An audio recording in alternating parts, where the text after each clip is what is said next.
her life, but at some point the war ended. She left Switzerland. She went off to Palestine, what was then Palestine, and began her life, and then came to the United States through France, and then didn't come here to the mid-1950s. I'm interested in your work, Allison. So, Oh, this is going to be fun. Journalist, right? Yes. New York Times, did I hear? Yes. And what areas did you cover there? Connection, relationships. I still write for them. I'm a contributor. I write a lot for the Times of London and CNN and other outlets, but primarily an author. Mhm. And my next gig that I'm really hoping to do is I'm really fascinated between the intersection of leadership and wellness and connection in the workplace because it improves the bottom line. Mhm. So the research shows. I went out to the University of Michigan to their business school, the Ross School of Business, and I spoke about this intersection, and I find it a way of using business for a force of good. Mm. And it's doable. And anyway, I just really enjoy it. Well, one of the things, if we have time to get to, would Yeah. be your thoughts on what's going on in the workplace now. John will tell you that one of the things that our team is a thread we're pulling on quite a lot is the workplace, how it's changing, how AI is impacting labor, how it's technology is impacting, technology beyond AI is impacting everything. I'm quite concerned about the next couple of few years. The analogy I'm trying to find a way to come to is we're standing on this side of the riverbank, and I see over there on the other side, you're telling me everything's going to be different, diseases are going to be cured. It's hard to imagine. I know everything's going to change, and I appreciate that. Don't really know how it works itself out. But I see that there's this rather raging river between two sides, and there's no bridge yet. So not all of us are going to make it to the other side. Yeah. And I'm concerned about particularly young people just graduating from university who are really having a challenge right now. I was privileged to be asked to be the commencement speaker at St. John's University last May. And I still hear almost every week from students who were at that ceremony saying, you have any ideas where I can find? I got a note from a young lady from Middle Village, Queens, still living with her parents, $150,000 in debt, and she tells me she's a much better educated hostess in the same restaurant she's been working in for 3 years. I have an answer for this. It's not the answer, but it's something that we can definitely discuss if you want to. Yeah. My kids are of the age that you're describing. Yep. And so I've seen it and have experienced it through their friends too and their friend group. Mm-hmm. And there's some interesting solutions, especially as I see it in content creation in this economy that we are in, and what avenues that can actually create for ourselves, by ourselves, that didn't exist before. So anyway, we could talk about it. I find it really fascinating. And when I was, there's a Center for Positive Business Organizations. Have you heard of this? No. This is essential to the work that they are studying and why I went out to Ann Arbor to speak there. I'll just share it with you before I get on.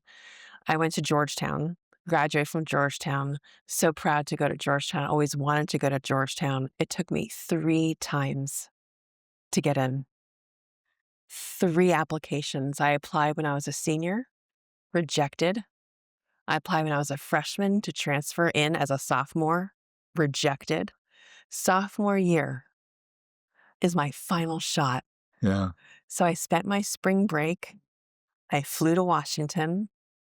They would not take an appointment with me, the admissions people. They thought, we don't do that. You don't campaign for your job, for a spot here. I'm like, yeah, I do. So I sat in the admissions office until someone would see me. I said, I don't know what you want me to do. It's my third, I can't apply anymore. Yeah. All the blood, you have all my blood. That's all I can do. So I've gotten a 4.0. Like, what else do you want me to do? I am destined to be a Hoya. What? And finally, they took pity on me and let me in. So, after school, you went right into journalism? Like, right away. I Yeah, remember getting my first, job. I was right at the Washington Monument, and, it was like a public phone, right before I graduate. I yeah. got the job. It was, the New York One launch team. Remember when New York One first Sure. got on Yeah, the yeah. air? I was part of the launch team for New York One. Oh, that's great. Yeah, back in 1992, like a long time ago.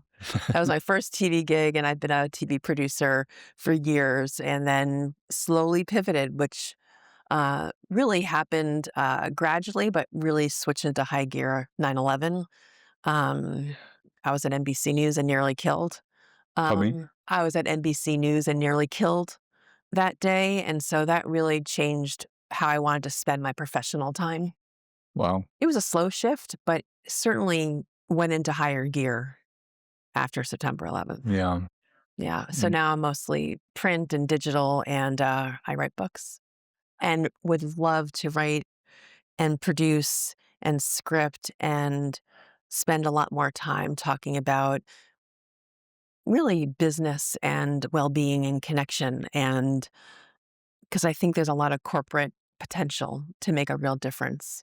Speaking of being production, I did Rosanna Scotta's Good Day New York Yeah, show yeah, yeah.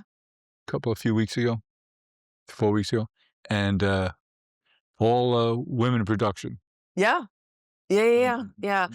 So I know a lot of And those they've all been there a long time. forever, Mm. forever. So all those Fox people I've known for a really long time. Do you remember Ernie Anastas? Sure. So Ernie and I are still really good friends, and he's been on 2 and 5 and It's been 7. everywhere. He's been everywhere, and yeah, these are all dear Now he friends. does the radio for WABC. Yes, yes, Mhm. yes, yes. He's just a wonderful human. My claim to fame with Ernie. Last story, I promise. I was Ernie's intern. My first job ever. I was a teenager. And the news director gave me the plum assignment because I was so outperforming the other interns. This will be a joke you'll hear, but it's true. I was given the honor. Truly, my honor was to work with Ernie. In what capacity?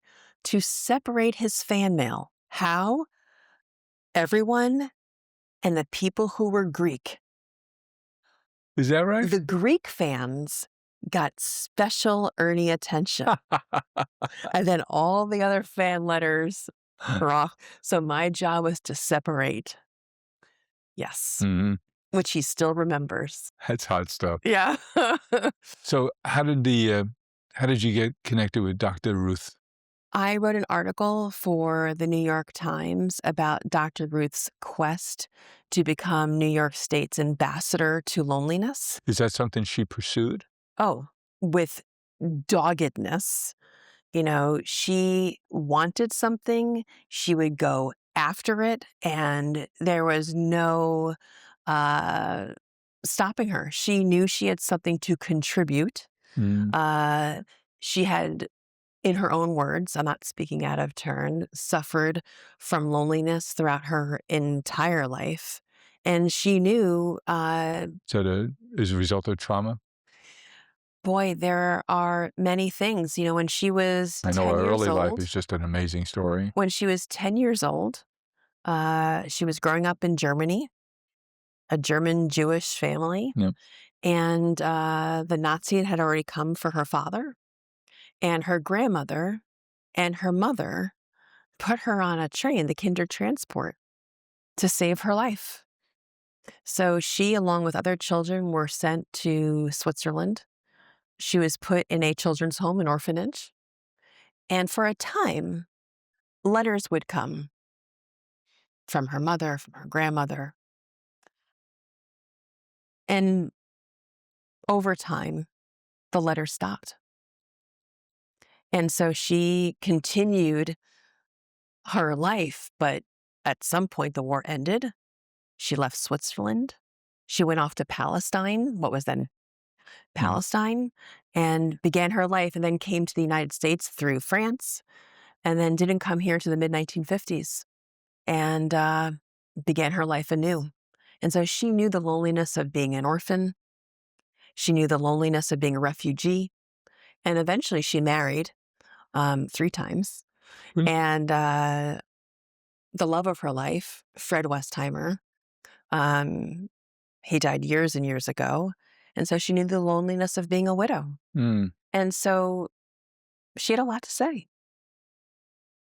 Of course, being old, I remember when she had that very successful radio show here in New York. Yes. It was on maybe 10 o'clock at night or something. Well, there was midnight, and she had a few minutes. It was a community access show, and then it expanded and expanded as she got so popular. And you know radio really well. I remember a story about you that you heard radio and that you were so inspired by what you were hearing that you went into the business that we all now know. I mean, isn't that true? Certainly contributed. Yes, yes, yes. But my wife and I spent a weekend with Dr. Ruth at the inauguration of George W. Bush. Uh, we've gone to 2 inaugurations. We went to Bill Clinton's inauguration, and we went to George Bush's inauguration. We were invited by friends, and she was part of that group that weekend. Mm. So we spent time with her, and she was just so interesting to be around. I learned so much by working with Dr. Ruth. You know that wonderful book, Tuesdays with Maury? I Yes, had my Wednesdays with Ruth. with Dr. Ruth, and I am forever changed Yeah. because of this time. You know, intergenerational connection, intergenerational friendship, intergenerational work opportunity um, is a game changer. We can learn from each other and we can be open and use different experiences to crack open our perspective. And it's good for our hearts, it's good for our bottom line. And my life will be forever changed by having known her and worked with her and getting to know her. The intergenerational piece is something it's on my mind quite a bit as a grandparent, and we were just doing some work on grandparents, about, how beneficial it is for grandchildren to have grandparents in their life. Certainly good for their parents too, because they get some help sometimes babysitting at all. Yeah, yeah. But my wife and I are determined to stay healthy because we wanna make a difference in our grandkids' lives. Yes, you know, it's interesting. My working connection stemmed from a rather unobvious place. So you talk about the wonderful upside and this wonderful opportunity that you have to be a grandfather. Mm, Both of my parents died relatively young, and my children didn't get to know their maternal grandparents. mhm, And so I felt there was an opportunity throughout my young motherhood yep, to make sure they knew the lessons that perhaps my parents would have taught, mm, that they could see for themselves in photographs that I strategically placed around the house, the physical attributes that I think they inherited yep. from their grandparents, maybe their mannerisms over time, the stories that they could then, at an age appropriate moment, absorb differently as I got older. And so at first I started writing about these stories as grief stories. But no, no, no, really, these are connection stories. I Opportunities to wanted, share. yes, opportunities to share. And one of the key takeaways for me on that multi-generational, relationships is, there's a lady I'm very fond of who, lost her father very young. He was, assassinated here in New York at the Apollo Theater, Malcolm X. Mm. And his, oldest daughter, who was on stage with him that day, is a friend, and she's all about working with youth, and they have the Shabazz High School in Newark that she's very involved with. And just coincidentally, I met a young man last week who grew up in that neighborhood, and he says, "Oh, yeah, that's the best high school around," you know? It's because her point is she wants young people, high school people, to know they're part of something bigger. It's not just their immediate family, whatever there is of that.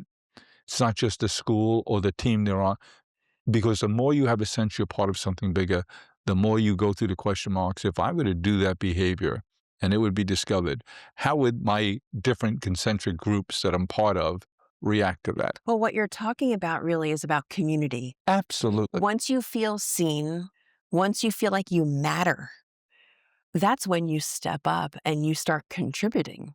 If you feel like you can pass through the street Unrecognized, unrecognized, anonymous. no one cares, that's when there's some breakdown. Yes. So yeah, on the same Grandparents page. get to play that role a lot. And I don't know where I saw this, but I got to find out. Is someone was talking about in their family, the multi-generational conversation about what it means to be a McCann for the men in the family. Mm. And it's not always the grandfather, it might be an uncle. And I've been looking into this a lot because I have a few grandsons, and I'm wondering if it's appropriate for me, and why not? I guess more than one person could have that conversation with them. Well, the interesting thing about grandparents is the power. So, what the research shows, and I've done some studying of this very topic when I wrote my book, Parentless Parents, I wanted to actually understand qualitatively, quantitatively, what were my children missing in their lives developmentally by not having their maternal grandparents in their life. Mhm. And what the research shows is that grandparents fill a role. So when parents need a break, of course, the And grandparents can remember, step in. a generation ago, they were all in the same house. Yes. Yes. But grandparents are looked to because there's less potential day-to-day friction. Mhm. Parents are always on the front line. Yes. So when a new perspective is needed, when the temperature needs to come down, it's a grandma or a grandpa who can play a more neutral role that kind of makes a distance that's really important for parents and children Mhm. as they get older. A grandparent can come in and offer a different perspective that might be interpreted and listened to a little bit differently. Let's make this the best spring ever. Sweeten any day with rich baklava, chocolate delights, and other treats to share with the people you love most. What about in your life? What Yeah. how are you deliberate about maintaining gal friendships? I love this question. Thank you for asking it. I am so deliberate. I am a planner, a major planner. I think that as we get I'm older not surprised. and we have children and we have careers and there's so many pulls on our time, what will easily get pushed to the wayside if we are not careful are the relationships that provide meaning. And so just as I schedule a doctor's appointment, just as I'm very good at creating a business um, call or recording a podcast, just as that's important to my agenda, my calendar, guess what else I do? I take out my calendar and I don't just make a date and then have to start again from scratch. Mhm. I make recurring dates. Mhm.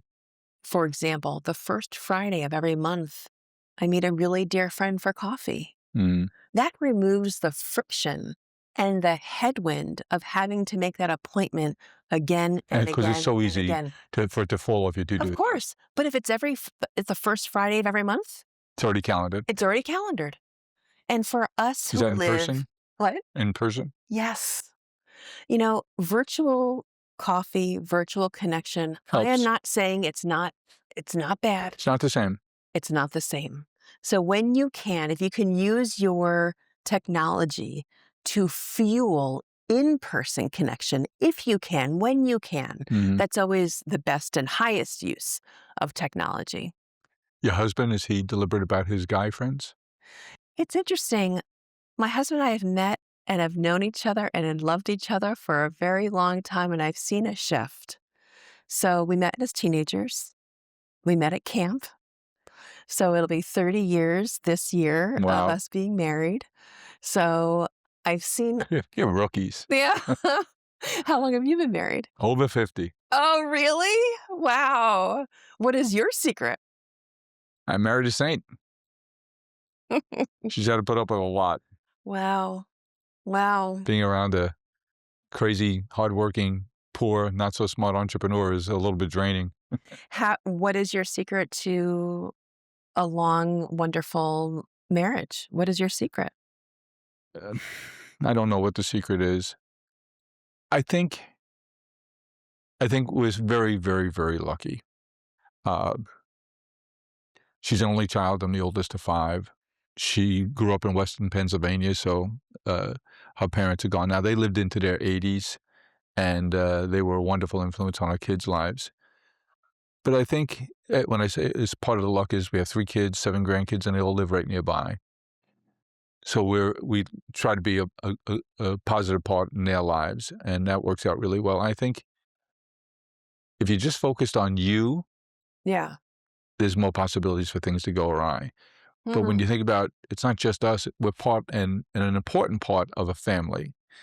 Our immediate family, which is 15 of us, or our broader family with my siblings. I have a brother, Kevin, that's developmentally disabled. He's the middle brother. So I have a younger brother, 10 years my junior, 2 sisters, and in the middle, my brother, Kevin. And he's very much a centerpiece of our whole family. Hmm. So he lives right near our summer home on the east end of Long Island. And I was traveling a lot in the last few weeks. And so I got home late Friday night. And first thing I do is Saturday, go out to see my brother. And it gives me a chance to, uh, it's an hour and a half away. And we had lunch together. We go to our beach house, check on it, make sure it's all set, getting all set for the season. But I think not just thinking about our relationship, but thinking about our responsibility as the Yeah. elders of the family. You know what you're touching on, in a way, is a wonderful example of what fuels meaningful connection. I'll explain. We live in a very me culture right now. Selfies, taking videos, posting about yourself all the time. As soon as you turn the attention on others, for example, you didn't touch on this, but I'll add it, asking a question about somebody else's life, being curious, Yep. showing up in moments that are important to them, not necessarily important to you, Hmm. that shows interest. That shows that you care. It shows that the world does not just revolve around you or me, it revolves around their Hmm. problems, their challenges, their opportunities, their achievements, their triumphs, right? If we can turn the mirror onto others and not just look at our own reflection all the time, which is what you're describing. But I'm gonna Yeah. tap on you to help us think through something else we're writing and talking about. Yeah.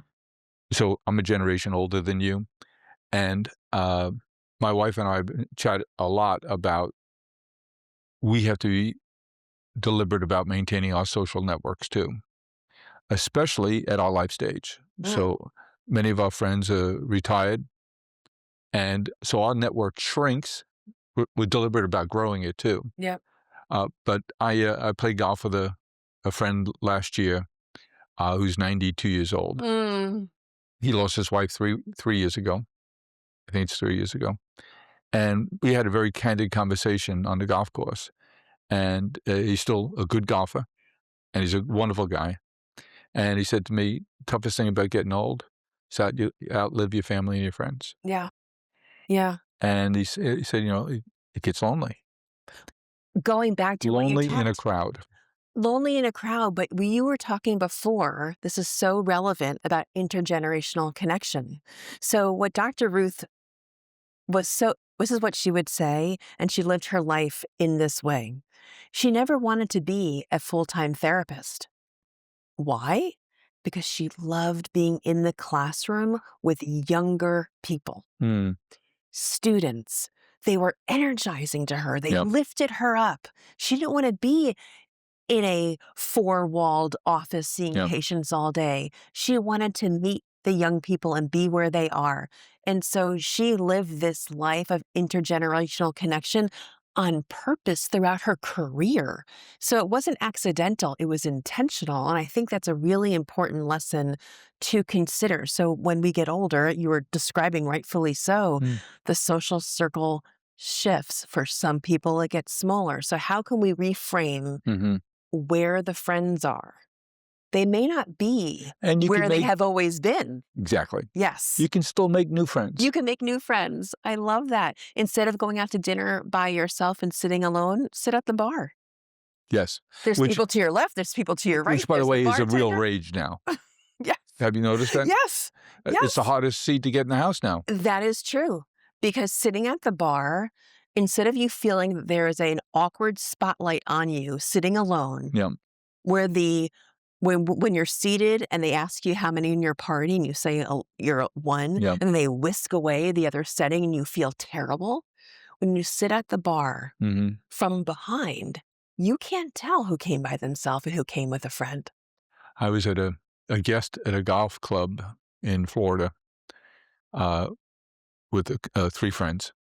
And he said, would you like a drink afterwards? I said, sure, I'd love to. So we went, and it was an enormous dining room Mm, in this very, very big clubhouse. And it was a Wednesday night, and it was packed. yeah.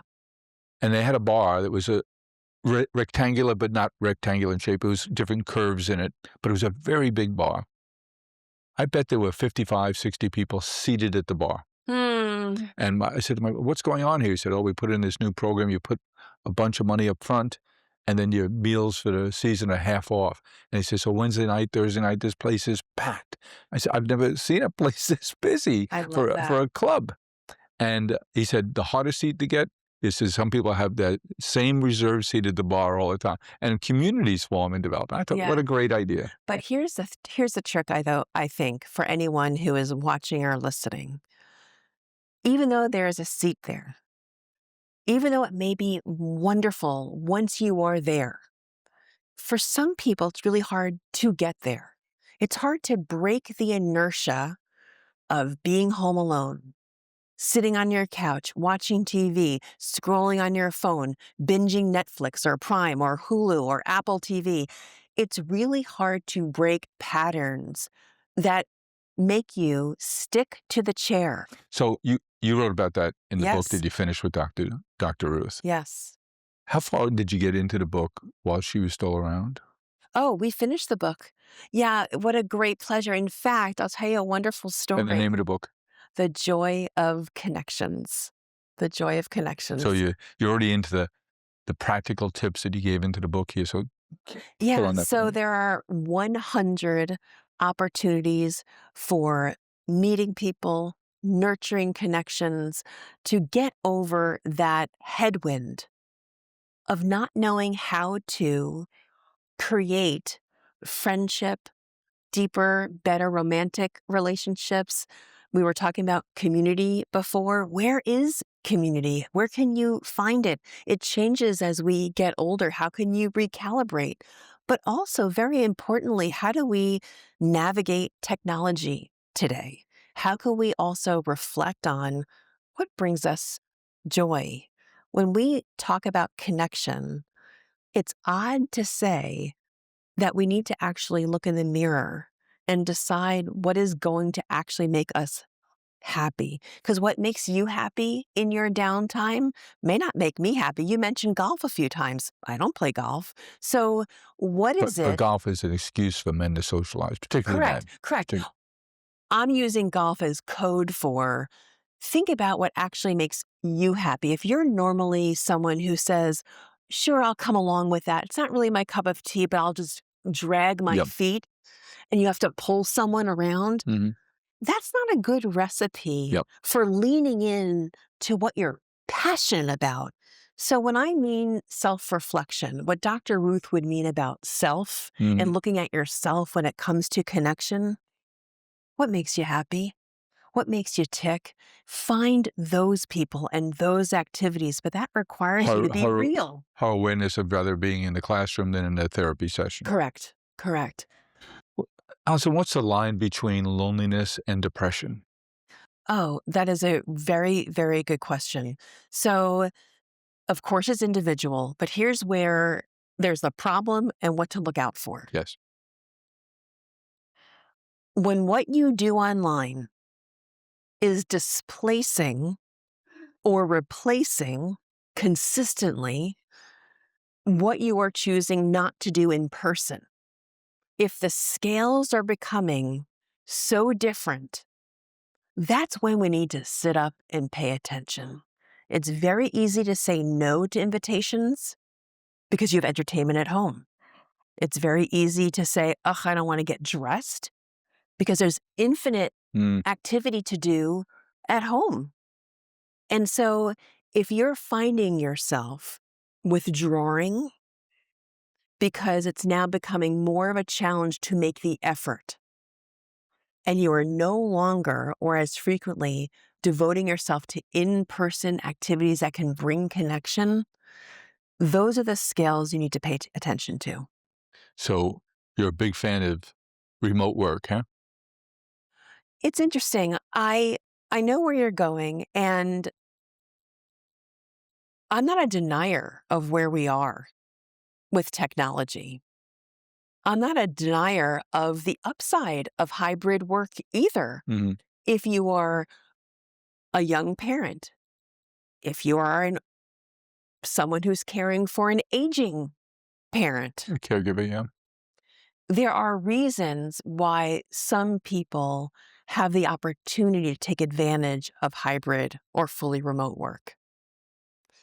However, in that case, what I would argue, it's more incumbent on that person to work harder, to have agency, to take care of their social health, Yes. right? It's not just physical health anymore. It sure isn't. It's not just never was. emotional health anymore. Mm-hmm. Now we have a third pillar of health to take care of, our social health, Mm-hmm. our relationships. So if that hybrid worker or that remote worker is now in a situation where because of work they're outside of the pattern of being with other people, we just have to recognize that and be more deliberate with what we do with our off time when we're not on the clock. It's very important. This is about agency. Yeah. This is not about someone coming to your door, knocking on it, rolling out a red carpet and say, come with me, get outside, leave your home. That doesn't happen. No. We have to provide our own tailwind to do that. And it's really important to do. You told me earlier a story about how you got into Georgetown University. So I didn't know you guys were rolling. we won't use it without your permission. No, it's fine. It's fine. It's one of my proudest achievements. I'm guessing you were not a shy kid.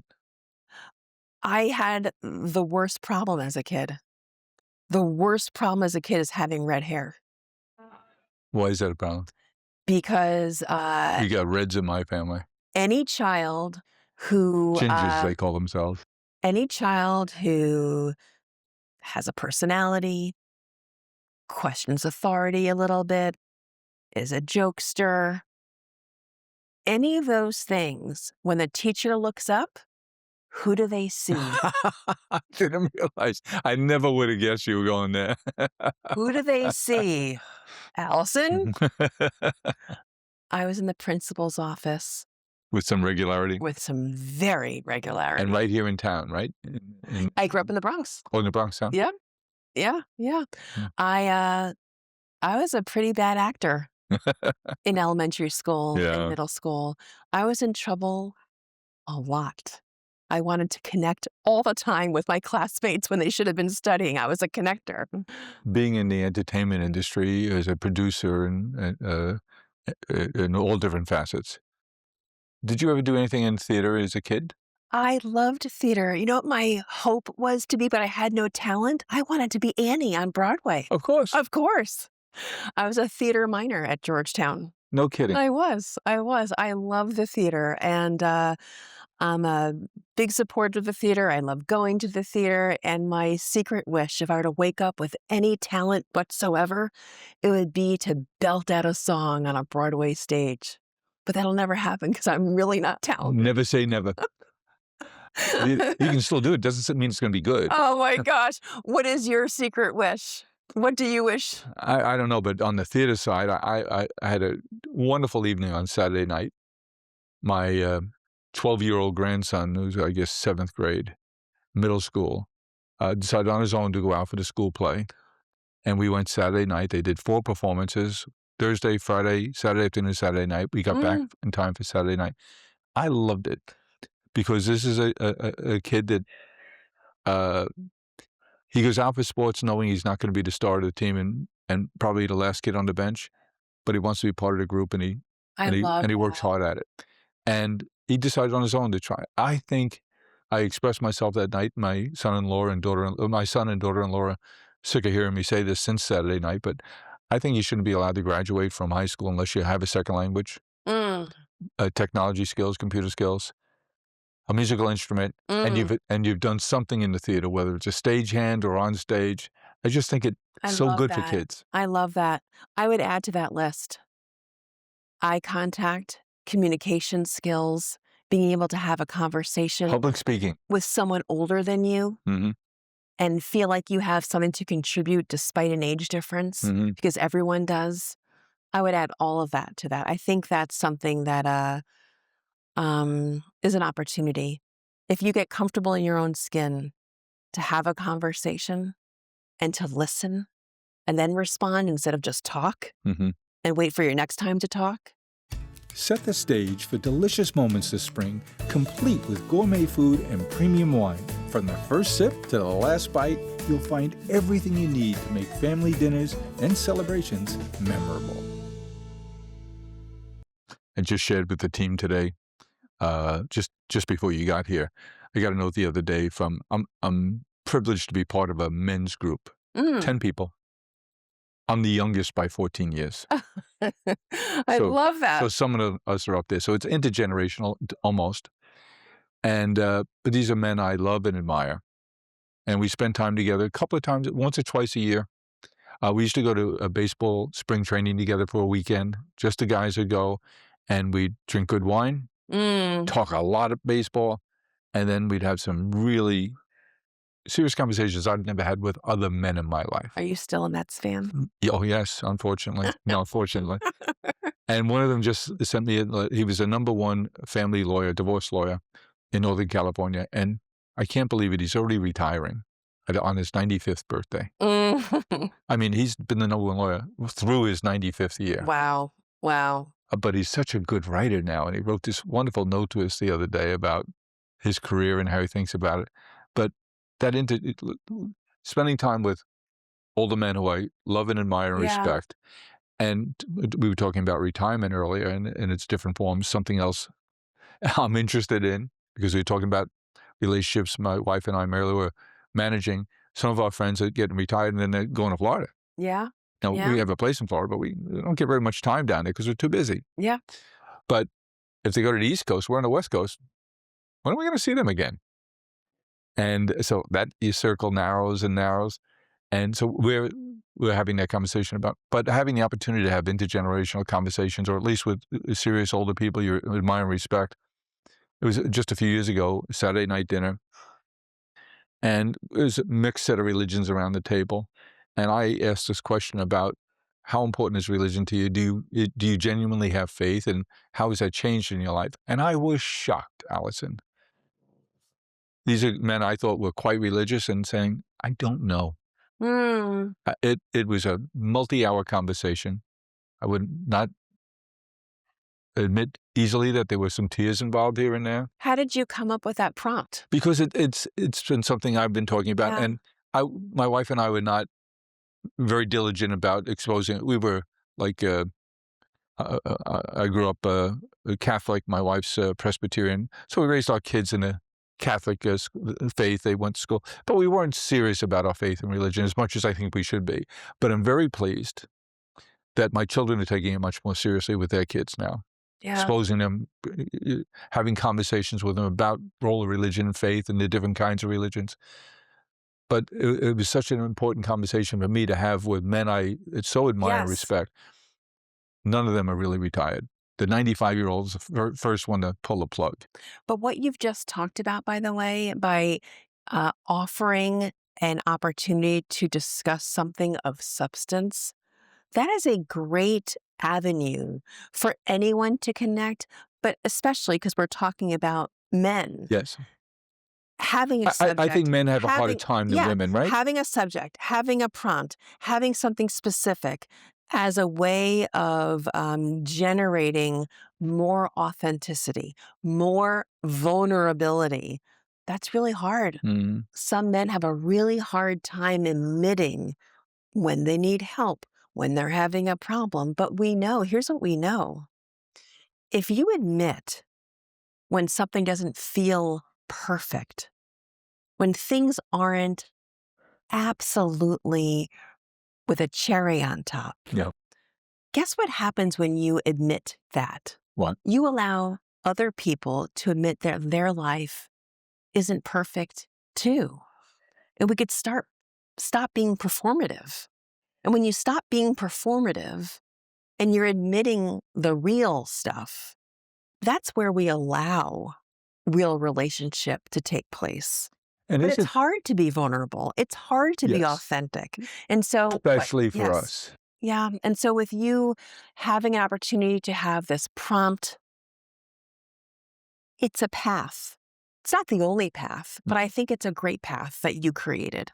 Well, that's the nature of this group.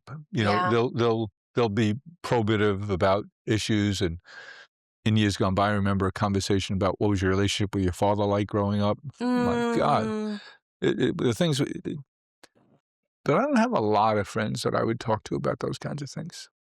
You know what? It doesn't have to be a lot. Yeah. That's the secret. You just touched on the secret. Mm-hmm. The secret is you don't need quantity, you need quality. So take the pressure off. You don't need 10 friends to do this. Think smaller. When you think back over the wonderful times you've spent with Dr. Ruth, what's the most important thing you took away from that relationship? I'll answer your question with a story. I mentioned my Wednesdays with Ruth.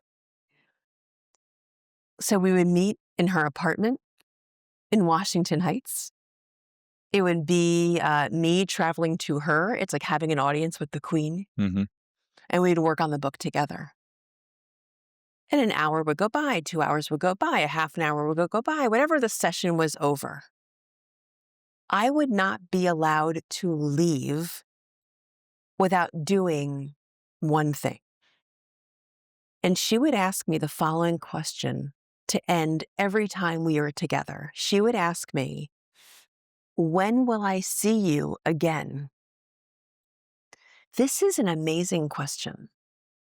Why is this an amazing question? Well, it was my cue to take out her big at-a-glance monthly calendar that sat prominently in her kitchen space. Mm-hmm. And I wasn't allowed to leave until I assigned my name and time to one of the squares on her calendar. The reason why this is so powerful. When did you start making your first Friday of the month appointments? This is what's so impressive about this question, is that at first, it's actually uncomfortable to be asked this question. You're making a commitment. It put me on the spot. Yeah. I don't know. Oh, I'll see you soon. I'll see you soon. We'll make an appointment. Don't worry. But what it did, it put Dr. Ruth in control of her calendar. Mm. It put Dr. Ruth in control of what was important to her. It put Dr. Ruth in control of how she wanted to spend her time. Yeah. And that is the lesson. If it's important to you, ask for it. If it's important to you, make the date. Agency. Deliberate. Deliberate. When you see a friend and you're having dinner and you're having a great time, you could say when the check comes, you could, "When will I see you again?" Mm-hmm. And you can get out your calendars. So, big impact on your life? In the most wonderful way. In the most wonderful way. It makes me want to sit here and say, when am I going to see you again? Mm-hmm. These are lessons that I will take with me forever.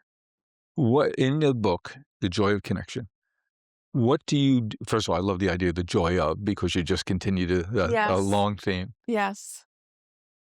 But what advice do you have for people to get past that difficult first step of action? Well, you know what Dr. Ruth would say? No. I hate complaining. She had no patience for complaining. If you are lonely, do something about it. But she suffered with loneliness, so was she critical of Yes. her own behavior? She kept working at it.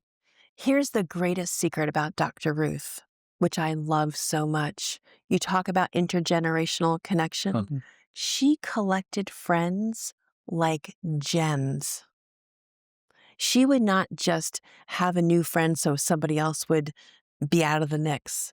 So her friend group were all ages and stages. Yeah. And so what I mean by that was, yes, she suffered from loneliness. Yes, she faced challenges, and she kept leaning in. She didn't retreat, which she could have. After you lose your parents when you are 10 years old, you could very easily imagine a life where you bow out. But she didn't. She met difficulty by leaning in, by creating love, Mm. by making friends. When it's so into easy the to be a fa- victim. Yes. She didn't ascribe to that. And so she made her family out of friends. And she had her own family too, but she made friends her family. And we can all do that. I hope you're right. Yes. I think you're right. And I think people who read The Joy of Connectivity, The joy connection. of connections. Connection. Do you know why the title was so great? Dr. Ruth didn't write The Joy of Sex, but she wrote The Joy of Connections with me and Pierre LaHue. That's great. So nice to spend time with you, Oh, you learn too. from you, and get to know you. And I felt that I've met a new friend. I feel the same. Thanks, Thank Allison. you. Thank you so much.